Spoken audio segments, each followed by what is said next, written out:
Damas y caballeros, nos encontramos en Abu Simbel, una de las obras más grandiosas del Egipto antiguo. Y estas construcciones pertenecen a la dinastía número 19, es decir, al Reino Nuevo. Y me gustaría hacer énfasis en que el paisaje de este sitio arqueológico es verdaderamente impactante, pues se genera una espléndida armonía entre la naturaleza y las construcciones llevadas a cabo por el hombre, ya que por una parte tenemos la vista al bello lago Nasser y por otra a estas extraordinarias edificaciones. Abu Simbel se encuentra localizado en el sur de Egipto, pero muy al sur de Egipto, prácticamente ya estamos en la frontera con Sudán, donde también se encuentran pirámides extraordinarias, y en mayor cantidad que en el mismo Egipto, pues Sudán cuenta con 255 ejemplares de este tipo de edificaciones, mientras que Egipto únicamente con 138. Ya en los 70s, Abu Simbel fue considerado Patrimonio de la Humanidad por la UNESCO. Parece increíble, pero estos templos fueron excavados en la dura roca, y su precisión es fascinante. Estas magníficas obras se llevaron a cabo durante el reinado del faraón Ramsés II, en el siglo XIII a.C.,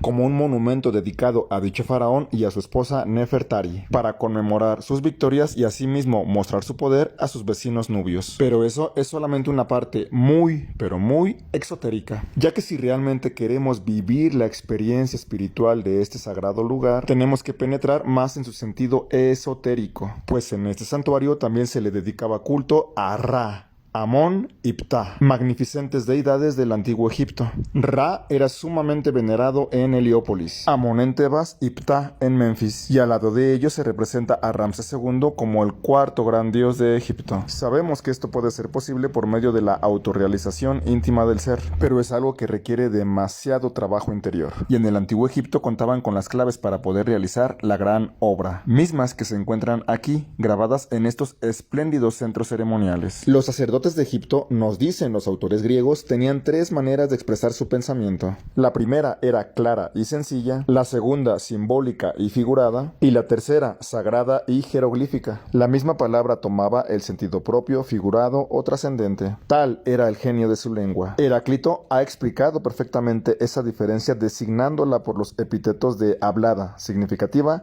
y oculta. Sí, oculta para los ojos profanos. Pues estos aprendizajes van más allá del intelecto, van directamente al corazón. Es la sabiduría del corazón. El conocimiento egipcio es una síntesis de ciencia, arte, magia y filosofía. El interior del templo se divide en diversas estancias: el santuario, la sala de ofrendas, pequeñas salas contiguas, pronaos, vestíbulo y templo solar. El templo está construido de forma que durante los días 21 de febrero y 21 de octubre los rayos solares penetran hasta el santuario situado en el fondo del templo e iluminan las caras de Amón, Ra y Ramsés, quedando solo la cara del dios Ptah en penumbra, pues era considerado el dios de la oscuridad. Se cree que estas fechas corresponden a los días del cumpleaños del rey y de su coronación, respectivamente, aunque no existen datos que lo corroboren. O posiblemente también estos días correspondían respectivamente al inicio de dos estaciones para los egipcios, el de la germinación de las semillas y el de la recolección de la cosecha. También no debemos de olvidar que el templo de Ramsés II es un templo funerario, lo cual implica otras connotaciones de tipo iniciático. Por otra parte, en el sentido exotérico, la dinastía 19 intentó recuperar la influencia de Egipto en el exterior, perdida después de los disturbios y turbulencias religiosas y políticas durante el reinado de Akenatón de la dinastía 18, que apoyó el culto de Atón en detrimento de Amón y su influyente clero. Por esa razón también se aprecian relieves donde aparecen prisioneros nubios capturados por el ejército egipcio. En la fachada están esculpidas 4 estatuas colosales de Ramsés II, sentado en su trono con el Nemes y la doble corona del Alto y Bajo Egipto. Asombrosamente, cada estatua mide 22 metros de altura, y a los pies de las 4 figuras se encuentran diversas estatuas menores de varios miembros de la familia del faraón, entre ellas Tuya, madre de Ramsés II, y la reina Nefertari, esposa de Ramsés II. La primera sala contiene 8 estatuas de Ramsés II elevado a la categoría de dios, tomando la forma de Osiris. En términos iniciáticos, esto nos dice que Ramsés II fue un osirificado, es decir, que murió y renació nuevamente con con sus cuerpos existenciales del ser. Resulta muy significativo que en medio de las 4 estatuas de Ramsés II aparece el dios Ra, dios principal de los colegios de Heliópolis y protagonista del mito de la creación. Ra es la luz, el alma y el espíritu, y antes de Ra existió la oscuridad y la nada o el caos primordial. El mito representa la eterna pelea entre la luz y las tinieblas. El caos es el único que puede aniquilar a Ra. Ra toma conciencia de sí mismo y fue cuando decide crear al universo. Antes solo había pasividad, el océano primordial de Nun. A esto se le conoce como el despertar de Ra. Ra contempla su creación con su ojo divino y de sus lágrimas nace la raza humana.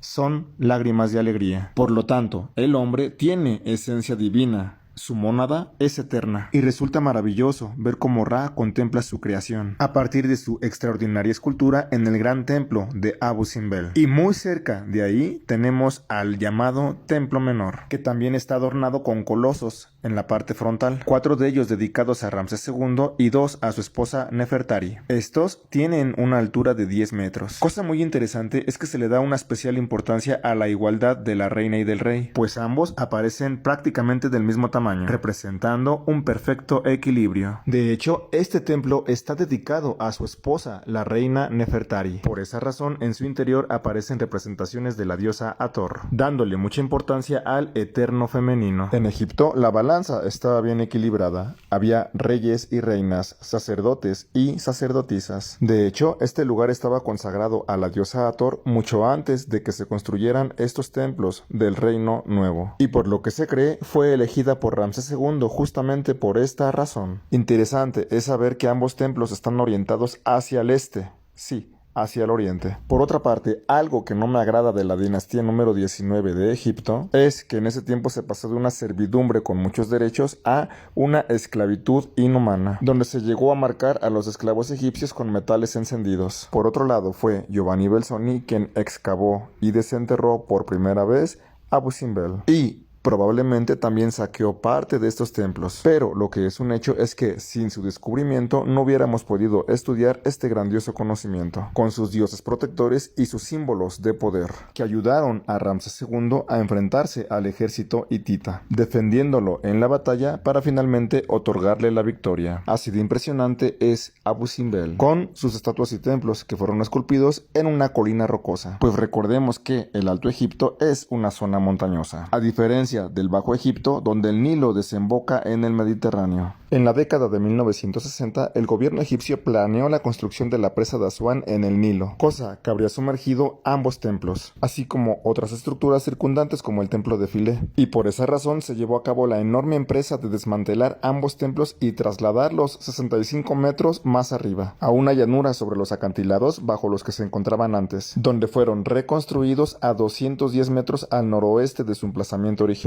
Esta iniciativa estuvo encabezada por la UNESCO, con un equipo multinacional de arqueólogos y costó más de $40 millones. Y ya para terminar, resulta enigmático pensar en las palabras de Trumbalo Melquisedec, ya que él afirma que Egipto contiene 7 vórtices energéticos a lo largo de su territorio, y el primer vórtice o raíz se encuentra justamente aquí en Abu Simbel, donde se equilibra la dualidad femenino y masculino, y de donde surge la fuerza creadora. En sus paredes localizamos feroces batallas, pero también acuerdos de paz y muestras de amor entre Nefertari y Ramsés II, además de múltiples enseñanzas iniciáticas. Y esto genera una gran energía, únicamente comparada con el tamaño de estos grandes colosos.